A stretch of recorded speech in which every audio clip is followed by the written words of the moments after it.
Hello, everybody. How are you guys doing? Welcome to Marriage Mondays. We hope you guys are having a fabulous day.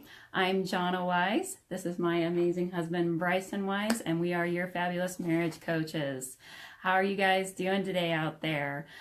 We know that there's a lot going on. Sorry that we were not around last week.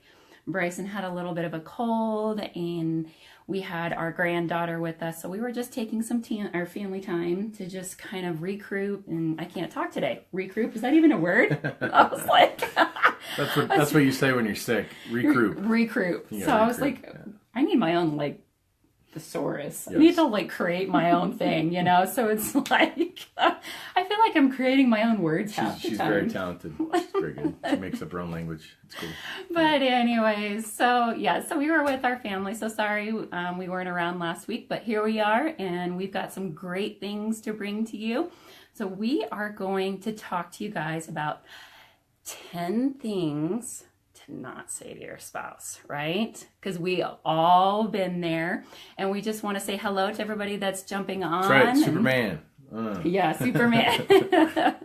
So hello to everybody that's jumping on. We appreciate you guys tuning in with us. And, God is the glory of everything that we do. He is our center focus. We love marriage, and we know God does too. God created marriage from the very beginning, and this is why we do what we do. So we're going to be talking today about 10 things to not say to your spouse, right?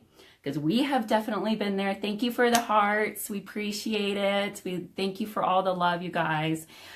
But we do this quite often, right? So here are the top 10 things that we've kind of come up with. And I know that you guys probably have some too. And we'd love to hear them as well. Hey, Brittany, how's it going, girl? Nice to see you. Hey, Sabrina, nice to see you, girl.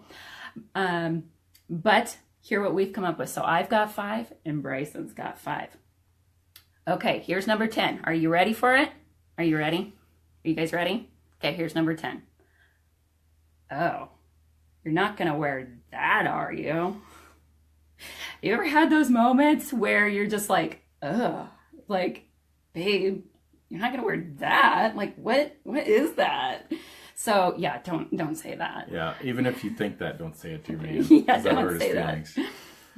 So number 9 for the men out there, again, watching, and we're just trying to have a little fun here. These are things not to say to your spouse, obviously, just trying to have a little fun here. So number 9, hey, honey, can we skip the romance stuff and just do it? Yeah. Isn't that romantic? Say that. Yeah, that's very romantic. That's very romantic. Because we've all been there, right? We've all had those conversations. Yep. And so, ladies, here we are. Number 8. I hate sex with you. Can we just do it when I want to? Yeah, don't say that. Yeah, it's one of those things that it's like, that is what our husbands need, right? And so sex is not on our time, right? Because God created it and it is good and we need to be joining together. So we're talking about the top 10 things to not say to your spouse. Okay. You got it. Number 7. Okay, number 7. This is for the guys. So, honey, are you ever going to get out of those leggings and clean the house? Oh. Yeah, not such a great idea. No. Not so good. No, that does not make your wife feel very special whatsoever. You're just because sometimes as wives, we love our leggings, right? We love our yoga pants. That's what we do. But yeah, husbands, we don't want to say that. Yeah, don't say it. All right. Number 5. Or no, wait, sorry. Number 6. There we go. I was like, I'm wanting to skip stuff today. Number 6. When you are in public, ladies, with your husband, because I know we can do this too, do not publicly embarrass your husband. I know this can happen. I've done this myself, but you want to be like, honey, you're such an idiot. Why would you do something like that?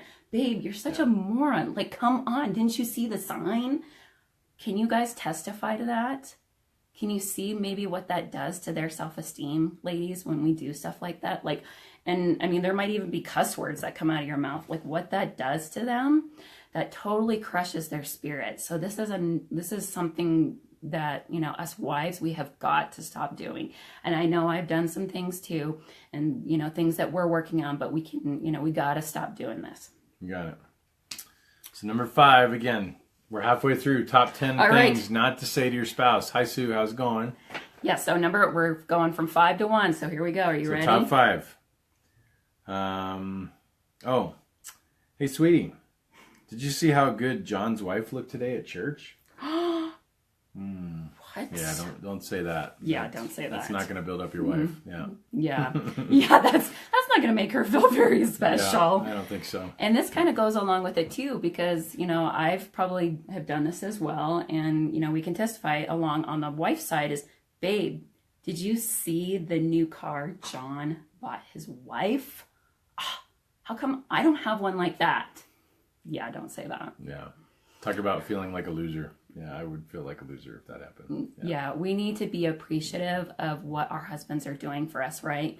If our husbands are out working hard and they're providing because they have a lot of this stress on them and they're working as hard as they can to give us what we have to be appreciative. I know that, there are other cars out there and there's nothing wrong with dreaming, ladies. There's absolutely nothing wrong with that. Maybe get together with your husband and dream and say, this would be an amazing family car. Can we put it on the fridge together and stick it up and we can dream and we can both work hard on going after this family vehicle? So one of those. Yeah. So number 3. Uh-oh. So honey, when are you going to join the gym? Ooh. Yeah, that's not such a great idea. Yeah, don't say that. Yeah, not so good. Yeah, that's or, honey, are you going to take some supplements that might help you burn off some body fat? Don't say that either. That's okay. So number 2, ladies, because I know this is a big killer for our husbands, and I am also to blame for this. I have done this as well at some point in my life, is, honey, when are you going to make some more money? Gosh, you're so lazy. Yeah, don't say that. Not so good. I mean, that will really ultimately destroy your husband to his core. So we have to really be careful. And so, I mean, even as wives, sometimes if he's working hard and there's opportunities that come our way as wives, to make some extra income, we can also add to that. And I'm sure he'll appreciate that, but be on the same page together with that. Absolutely. And the number one thing that guys especially should not say to their wife, dun dun dun, honey, that dress or those pants do make you look fat. Oh. Yeah, don't say that. Yeah, don't. Don't say that. And in all fairness, guys, again, we're just having fun. These are pretty extreme things that a lot of times most of us wouldn't say things even close to this. But we do say things a little bit close to this. Yes.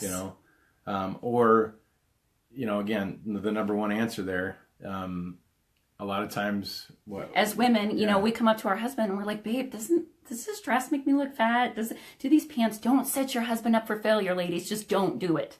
That is one thing that I have absolutely learned is to not set your husband up for failure. Because if you are going to give him a question, be prepared to receive an answer. Okay. And on the flip side, for guys, though, if your wife does ask you that, obviously, I don't care how, how she looks or anything like that. You would never, ever say anything like that. You find something that is beautiful about your wife because there is something, that. Whether it's, her eyes or something, her personality, whatever it is, and you compliment that. You go after that. You never, ever focus on the area that she's, struggling with. So... And one other thing that we wanted to talk about too, and as rookies, when we first get married or you're in a relationship, and I know I'm guilty of this myself, that we wanted to help you guys too, is that why can't you be more like my dad? Oh, yeah. And what's something that a husband says? Yeah, I wish you were like my mom. Yeah, don't say that. Don't say that. Oh man, that will strike up a fire and fuel, anger for days. Yeah. I mean, days. Yeah. So even if you love your parents and you got awesome parents, and just don't say it. It's just not worth it. And again, we know that there's moments that we get vulnerable. Yep. We get tired. We get stressed. We get upset. We're holding on to bitterness. Mm-hmm. And we lash out at each other and say dumb things that we really don't mean. Yep. But we're just saying in the heat of anger. That's why it's so important to guard your tongue, guard your heart, and just watch what you say to each other. The question you always have to ask, even if it's that little still voice inside your heart, inside your head, is this is what I'm about to say going to build my marriage or tear it apart? Oh, that's good. And if it's going to tear it apart, probably not a great idea to say it. Yeah, so that's good stuff. Something to think about. Yeah, well, that's what we did. If you guys are just jumping on, be sure to go back through the video because we went through the top 10 things to not say to your spouse. And, you know, there is a little bit of humor behind it, but still it's real at the same time. We have to be careful because everything that we discussed is all out of love and respect. There's a great book out of there that is... I'm forgetting the author. Emerson Eggerichs. Yes, thank you. Love and respect. So women need love and our husbands need respect. So a lot of the time while we're having these battles and we say the things that we do, because as wives, we're disrespecting our husbands and in return, he's not loving us. So it's a vicious cycle. So somebody's got to step up to the plate. Somebody's got to be mature and eventually get off the merry-go wheel. And you don't want to like vomit all over each other, right? Because you get tired of it. We're in a vicious cycle. But we have to be careful, okay, guys, what we say to each other and boost ourselves up. So if you, like Bryson was saying, if you find yourself with negative stuff behind it, maybe just zip it. Just be quiet and maybe turn around and just walk the other way. Because if you know something negative is going to come out of your mouth, it is going to do nothing but damage for your marriage. So we got to boost up our marriage. And I'm not saying we're going to have perfect marriages. I'm not saying we're going to have it right all the time. And we're going to make a lot of mistakes and we're going to fall on our face. But we have to learn to implement positive because positive breeds positive, right, you guys? And negativity only breeds negativity. So if you have negativity in your marriage, that's the only thing that you guys you're going to be breeding negativity into your marriage. So if you are ready for something great, somebody's got to step up to the plate, and maybe it's you. Maybe it's you that needs to change and step up to the plate and go, I'm ready for a change. It starts with me, not my spouse, because that's usually how it is, because they're like, well, he needs to change. Well, no, probably not. It's probably you. I'll tell you that right now, because it starts with somebody, and that was Bryson. He did that because he's like, I'm going to be the mature one in the relationship, and I'm going to make the change, and he did. And I saw that, and I started to change. So see how that happens, you guys, is when one changes, the other sees the change, and they want to follow. So, yeah. Amen. All right. You're so awesome. Oh, thanks. But we also want to send out prayers to Texas as well. We know there's a lot going on, and if any of our viewers are coming in from Texas as well, a lot of our hearts are going out to the great state of Texas. We love Texas. We've been down there. We have visited many times. Our prayers are with you and all of the families. If you have families that are down in Texas, friends that are down in Texas, we are praying, and our thoughts and everything is down there. And we're just so grateful that Convoy of Hope is down there on the ground, and just what God is doing in the midst of just this catastrophe that is going on. It's greater than what we thought it is, but you know what? God is greater, and there's going to be great things that are going to be coming out of this, even though we can't see it right at the moment. But our prayers go out to the state, and we're seeing a lot of sad things. But if there's anything that you guys feel prompted to do, do so. If you have resources, give to the Convoy of Hope that will help these people. And if you feel like I want to do something and you have nothing to give, the only thing that you can give is to pray. And if you're not sure what to pray for the rains to stop, pray for the rivers and all the canals and the dams to not break apart. Those are the things to be praying for, and, whatever God puts on your heart. But if anything, if you have nothing to give, prayer is the biggest thing that we can do. And we're fighting on our knees and praying for this state. So got it. We love you guys, and we hope you guys make it a great marriage. Happy Marriage Monday. Happy Marriage Monday. Love you guys.